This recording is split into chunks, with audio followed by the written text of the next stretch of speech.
আমরা মনে করি যেসব জিনিস আমাদের সুখী করবে তার একটি সারাংশ আল্লাহ এই আয়াতে তুলে ধরেছেন। এই যে এইসবের পেছনে তোমরা ছুটে চলো, একজন শিশু মনে করে সে সুখী হবে যখন সে খেলাধুলা করবে, আর একটু বড় হলে মনে করে বিনোদন পেলে সুখী হবে, আর একটু বড় হলে মনে করে নিজেকে সুন্দর দেখালে অথবা সুন্দর কিছুর পাশে থাকলে সে সুখী হবে, আর একটু বড় হলে মনে করে কিছু একটা করে দেখাতে পারলে নিজেকে সুখী মনে হবে, তারপর আরো বড় হলে মনে করে অনেক টাকা পয়সা উপার্জন করতে পারলে সুখী হবে। সারা দুনিয়ার মানুষ তারা যে ধর্মেরই অনুসারী হোক না কেন, যখন কেউ কোনো বাড়ি ক্রয় করতে পারে তখন মনে করে যে আমি জীবনে কিছু একটা অর্জন করতে পেরেছি। যদি না পারে তখন আপনি যদি জিজ্ঞেস করেন তুমি কি চাও, আমি যদি কোনো সম্পদ অর্জন করতে পারতাম। তারা ভাড়া বাসায় বাস করে, তারপর সুন্দর কোনো বাড়ির সামনে দিয়ে যখন ড্রাইভিং করে যায়, এমনকি এটা যদি ছোট একটা বাড়িও হয়, মনে মনে ভাবে ইস যদি এরকম একটি বাড়ির মালিক হতে পারতাম, ব্যাপারটা খুব সুন্দর হতো, ব্যাপারটা খুব সুন্দর হতো। রিয়েল এস্টেট ওয়েবসাইটে গিয়ে বিভিন্ন ধরনের বাড়ির সুন্দর সুন্দর ফটোগুলো দেখতে থাকেন। আপনি হয়তো ভাবছেন ৩-৪ বছর পর অন্য কোনো শহরে যাবেন, কিন্তু আপনি এখন থেকে ওই শহরের বিভিন্ন বাড়ির ছবি দেখতে শুরু করেন। বউকে ডেকে বলেন এই দেখো দেখো এই বাড়ির বেডরুমটা দেখো, এই বাড়ির বাইরের অংশটা দেখো। আর আপনি নিজেকে থামিয়ে রাখতে পারেন না, আল্লাহ আমাদের ভিতরে এটা দিয়েছেন। এটা হলো আয়াতের অর্ধেক। ব্যাপারটা ভালো, কারণ আমিও আমার নির্ধারিত সময়ের অর্ধেক পর্যন্ত এসেছি। এটা হলো আয়াতের অর্ধাংশ।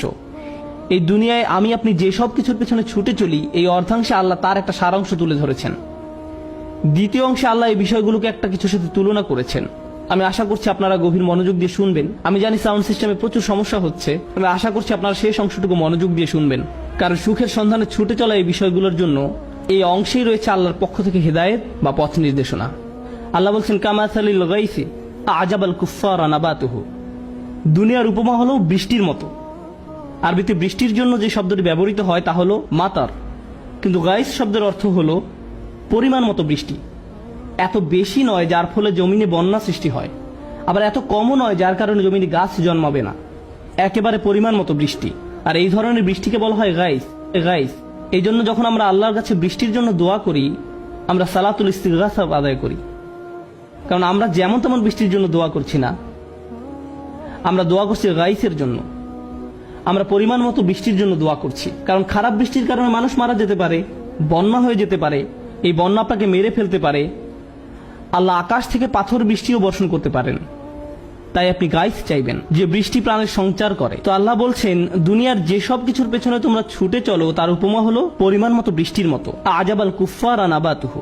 যে কৃষক জমিনে বীজ বপন করে সে এই বৃষ্টি দেখে দারুণ খুশি, কারণ এই বৃষ্টির ফলে তার জমিনে ফসল ফলবে। এই উপমায় একটা সুন্দর চিত্র অঙ্কন করা হয়েছে। কৃষকের জন্য আরবিতে যে শব্দটি ব্যবহার করা হয় তা হলো কুফফার। এখন আমরা সাধারণভাবে কাফের শব্দের একটা অর্থ জানি। কাফের শব্দের অর্থ কি?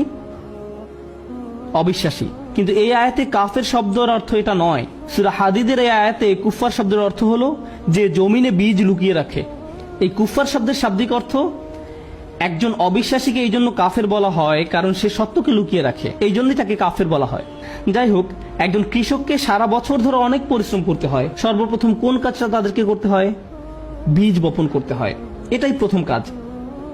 তারপর তাদেরকে জমিনের মাটি ঠিক করতে হয়, পানি দিতে হয়, কীটনাশক ব্যবহার করতে হয় এবং নিশ্চিত করতে হয় যেন জমিনে যথেষ্ট সূর্যের আলো পড়ে। এই সব কিছু তাদের করতে হয়। কিন্তু সর্বপ্রথম তাদের যা করতে হয় এবং সবচেয়ে পরিশ্রমের যে কাজটি তাদের করতে হয় তা হলো বীজ বপন করা, যখন তারা কুফফার থাকে। আল্লাহ এই পর্যায়টিকে উল্লেখ করেছেন কারণ এটাই সবচেয়ে পরিশ্রমের কাজ। আর এই সময় কৃষক তার পরিশ্রমের কোনো ফলাফল দেখতে পান না। তিনি জানেন না এই বীজ থেকে আসলে চারা গজাবে কিনা, অথবা পোকামাকড় এই বীজটা খেয়ে ফেলবে কিনা। তিনি জানেন না বৃষ্টি হবে কিনা, তিনি কিছুই পূর্ব থেকে জানেন না। আর বিষয়টা আমাদের মতো নয়। আমি প্রায় এই উদাহরণটা দিয়ে থাকি। আপনি যদি কোনো চাকরি করে থাকেন তাহলে আপনি মাসে একবার বা দুইবার বেতন পেয়ে থাকেন, কেউ কেউ অথবা প্রতি সপ্তাহে বেতন পেয়ে থাকেন। কৃষক কতবার বেতন পায়? বছরে একবার। তাকে সারা বছর পরিশ্রম করতে হয়, তারপর সম্ভবত বছর শেষে তার পরিশ্রমের ফলাফল পাবে। তাকে পরিশ্রম ঠিকই করতে হবে, কিন্তু ফসল পেতেও পারে আবার নাও পেতে পারে। এখন লোকটি সপ্তাহের পর সপ্তাহ জুড়ে পরিশ্রম করে যায়, তারপর একদিন ঘুম থেকে জেগে উঠে দেখে ফসলের জন্য পরিমাণ মতো বৃষ্টি হয়েছে। সে কি তখন খুশি হবে? হ্যাঁ, সে খুশি হবে। এক সময় সে দেখতে পায় বীজ থেকে চারা গাছ গজিয়েছে, গাছগুলো এখনো বড় হয়নি। যখন পরিপক্ক হবে তখন হয়তো সেগুলো উচ্চতায় তাকেও ছাড়িয়ে যাবে,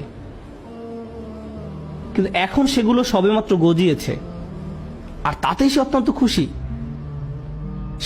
খুশি। তারপর আল্লাহ বলেন সুম্মা ইয়াহিজু, তারপর তা পেকে যায়। আমি আপনাদের বলছিলাম যখন পরিপক্কতা লাভ করে তখন সেই গাছগুলো উচ্চতায় তাকেও ছাড়িয়ে যায়। যখন ফসল পরিপক্কতা লাভ করে তখন একজন কৃষকের কি করা উচিত? আপনারা কৃষক নন, কেউ কেউ হতে পারেন, আমি জানি না, কেউ কি এমন অঞ্চল থেকে এসেছেন? যখন ফসল পরিপক্কতা লাভ করে তখন আপনারা কি করেন? তখন ফসল সংগ্রহ করতে হয়, ফসল কেটে ফেলতে হয়। কিন্তু আয়াতটি এখানে একটা অদ্ভুত মোড় নিয়েছে। আল্লাহ এখানে বলেননি এরপর সে ফসল কেটে ফেলে, বরং তিনি বলছেন ফাতারাহু মুসফাররান, তখন তুমি তা হলুদ বর্ণের দেখতে পাও, তখন তুমি দেখবে এটা হলুদ বর্ণ ধারণ করেছে। এখন এটা বুঝতে পারা গুরুত্বপূর্ণ, কোন কৃষকই নির্বোধ না হলে তার ফসলকে হলুদ বর্ণ ধারণ করতে দিবে না। এখানে ধান বা গম গাছের কথা বোঝানো হয়নি। সবুজ থাকা অবস্থায় সেটা কেটে ফেলবে।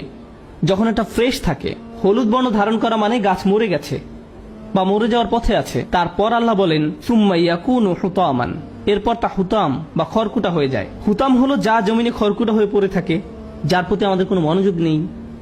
হেঁটে যাওয়ার সময় আপনার পায়ের নিচে পড়লে খটাস করে শব্দ হয়, কিন্তু আপনি এর প্রতি গুরুত্ব দেন না। যেমন শুকনো পাতা আপনার পায়ের নিচে পড়লে আপনি এভাবে বলেন না, ও আমি দুঃখিত, খেয়াল করিনি। আপনি এভাবে বলেন না, কারণ এটা শুধু অর্থহীন আবর্জনা। হুতাম শব্দের শাব্দিক অর্থ হলো যা আপনার পায়ের নিচে পড়ে, যার প্রতি আপনি কোনো গুরুত্বই প্রদান করেন না। এই উদাহরণটি দেয়া হয়েছে যেন আমরা আমাদের জীবনটাকে উপলব্ধি করতে পারি। আমি এখনো এই উদাহরণটি ব্যাখ্যা করিনি, শুধু এটা বর্ণনা করলাম। প্রথম আকাঙ্ক্ষাটা কি ছিল? খেলা করা। কোনো খেলনা নিয়ে খেলা করার পূর্বে আপনি আপনার সন্তানকে খেলনার দোকানে নিয়ে গেলেন, ব্যাপারটা খারাপ হয়তো, তবু আপনি নিয়ে গেলেন। সে খেলনার দোকানের শেলফে রাখা খেলনাগুলোর দিকে চোখ বড় বড় করে তাকিয়ে থাকে। আপনি যদি তাকে অন্যদিকে নিয়ে যান, তবুও সে তার মাথা সেই খেলনার দিকেই ফিরিয়ে রাখে, আপনার হাত থেকে ছুটে যেতে চায়। সে ইতিমধ্যেই ভাবতে শুরু করে দিয়েছে সে কিভাবে ওই খেলনা ধরে রেখেছে, ওইটা নিয়ে খেলছে, তার মুখ ঘষছে, আর সব মজার মজার কত কি করছে। সে ইতিমধ্যে এটা কল্পনা করা শুরু করেছে। তাই সে আপনার কাছে বায়না ধরেছে, আম্মু প্লিজ ওইটা, প্লিজ আম্মু ওইটা আমাকে কিনে দাও প্লিজ। তাই আপনি খেলনাটি কিনে ব্যাগে রাখেন আর তাকে বলেন বাসায় যাওয়ার আগে এটা বের করতে পারবে না। সে গাড়ির পেছনের সিটে বসে খেলার ব্যাগটি হাতে ধরে রাখে আর বারবার ব্যাগের মুখটা একটু একটু ফাঁকা করে খেলনা আছে কিনা দেখে। তারপর এক সময় বের করে আনে। না আমি বলেছি এখন না, কিন্তু তবুও তার প্রত্যাশার কোনো কমতি নেই। ভাবতে থাকে ও এটা দিয়ে খেলতে পারলেই চরম মজা হবে। আপনার বাচ্চাকে একটা খেলনার ব্যাগ দিয়ে রাখুন যেটা এখনো খোলা হয়নি, তারপর ব্যাপারটা ভিডিও করুন। অনেকক্ষণ যাবত তাকে এটা খুলতে দিবেন না, কারণ সেই সময়টুকু এই খেলনার সাথে তার কাটানোর সবচেয়ে সেরা সময়। এটা ঠিক ওই কৃষকের মতো যে চরম চিন্তায় মশগুল থাকে, বৃষ্টি হবে তো, বৃষ্টি হবে তো, বৃষ্টি হবে তো। আর যখনই বৃষ্টি আসে সে চরম খুশি হয়ে যায়। যদিও এখনো ফসল বের হয়নি, যদিও এখনো গাছগুলো পরিপক্কতা লাভ করেনি, তারপরেও সে দারুণ খুশি। সে ভাবতে শুরু করে দেয় আমি অনেক ফসল পাবো, বিক্রি করে অনেক টাকা পাবো। তো বাচ্চাটি চরম উত্তেজিত। অবশেষে সে বক্সটি খুলে খেলনাটি বের করে আনলো। সেটা নিয়ে ধরুন 3 ঘন্টা খেলা করলো, 3 ঘন্টা খেলা করলো। এরপর আপনি খেলনাটি কোথায় পাবেন? তোমার খেলনাটি কোথায়? জানি না তো। তুমি আমাকে কখনো আয়রন ম্যান কিনে দাওনি, দিয়েছে শুধু ক্যাপ্টেন আমেরিকা, দিয়েছে শুধু ক্যাপ্টেন আমেরিকা। আমি আয়রন ম্যান চেয়েছিলাম। অল্প কিছু সময়ের মধ্যে যা একটু আগে তার কাছে ছিল দুনিয়ার সবচেয়ে মূল্যবান জিনিস, তা এখন মূল্যবান হয়ে গেছে। আল্লাহ কোন বিষয়টিকে মূল্যহীন হিসাবে বর্ণনা করেছেন? কৃষি জমি।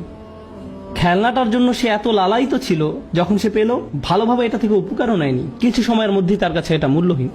আপনার বাচ্চা গ্র্যান্ড থেফট অটোর জন্য আপনার কাছে কান্নাকাটি করছিল, সেটার জন্য তাহাজ্জুদ পড়েছিল, সে রমজানের 27 তারিখে মসজিদেও গিয়েছিল আর দোয়া করেছিল, ইয়া আল্লাহ আমার এই গেমটা দরকার, আমি প্রতিজ্ঞা করছি 1 সপ্তাহের মধ্যে শেষ করে ফেলবো, আমি সব লেভেল শেষ করব, আমি ওয়াদা করছি।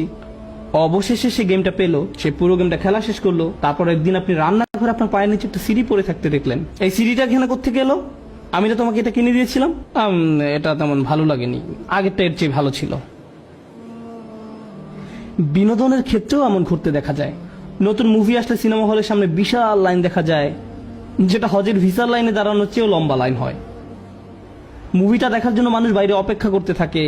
আমার মনে আছে আগের দিন স্টার ওয়ার মুভি মুক্তি পাওয়ার দিনে মানুষকে দেখতাম জেরাই ড্রেস পরে মুভি দেখতে আসতো। মনে হয় যেন ইসলামের কাপড় পরে অপেক্ষা করছে কখন জান্নাতের গেট খোলা হবে। যাই হোক, তারপর তারা সিনেমা হলে ঢুকে মুভিটা দেখে এবং বলে নিম্নমানের স্পেশাল এফেক্ট দেয়া। আমার গল্পটা অত ভালো লাগেনি। আপনি এর জন্য এত লালায়িত ছিলেন, অল্প সময়ের মধ্যেই এটা আপনার নিকট মূল্যহীন হয়ে গেল। আবার আমাদের মাঝে অনেকেই এমন আছে যারা গাড়ির জন্য তীব্র আকাঙ্ক্ষা পোষণ করে। হয়তো আপনি ইয়াকুরা NSX গাড়ির মালিক হতে চান, আমি জানি না। এরপর এক সময় আপনি গাড়িটি কিনলেন, কি মজা। আপনার ভার্সিটির সামনে দিয়ে যাওয়ার সময় একটু স্লো মোশনে চালান,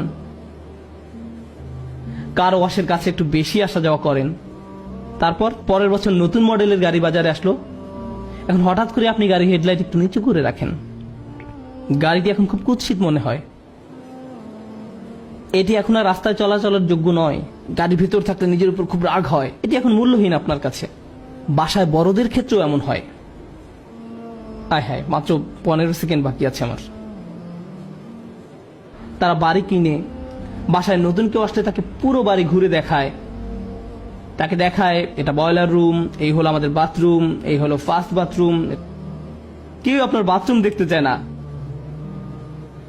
যদি না যাই হোক, কেউ আপনার বাথরুম দেখতে চায় না, তবু আপনি তাকে বাড়ি সবকিছু দেখাতে চান, কারণ এটা নতুন বাড়ি। 2 বছর পর, 3 বছর পর কেউ একজন আপনাকে তাদের নতুন বাড়ি উদযাপন করার উৎসবে দাওয়াত দিল। ওই বাড়ির আশপাশ খুব সুন্দর, বাড়িটাও বেশ বড়, নতুন বাড়ি, তাদের বাথরুমও আপনার বাথরুমের চেয়েও সুন্দর। এর ফলে কি হয়? হায় আল্লাহ, আপনার বাড়িটা ঠিক হলুদ বর্ণ ধারণ করেছে। বুঝতে পেরেছেন আমি কি বলতে যাচ্ছি? খেলনা হলুদ বর্ণ ধারণ করে, গাড়ি হলুদ বর্ণ ধারণ করে। আল্লাহ আমাদের বলছেন, দুনিয়াতে আমরা যেসব বিষয়ের জন্য এত আকাঙ্ক্ষা প্রকাশ করি, এক সময় তার প্রতি আগ্রহ হারিয়ে ফেলবো। তারপর এই আয়াতের উপসংহারে তিনি বলছেন, অফিল আখিরাতে আযাবুন শাদীদ ওয়া মাগফিরাতুম মিনাল্লাহি ওয়া রিদওয়ান। আর পরকালে আছে কঠিন শাস্তি এবং আল্লাহর ক্ষমা ও সন্তুষ্টি। পরকালের শাস্তি এমন এক জিনিস যাতে আপনি কখনো অভ্যস্ত হয়ে যাবেন না।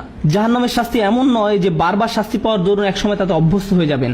এই দুনিয়ার আনন্দ, এমনকি শাস্তি তো আপনি হয়তো একসময় অভ্যস্ত হয়ে যেতে পারেন, কিন্তু জাহান্নামের শাস্তিতে কেউ কখনো অভ্যস্ত হয়ে যাবে না। এবং তারপর তিনি বলেন, ও মাগফিরাতুম মিনাল্লাহ, এবং আল্লাহর ক্ষমা, অর্থাৎ এটা চিরস্থায়ী।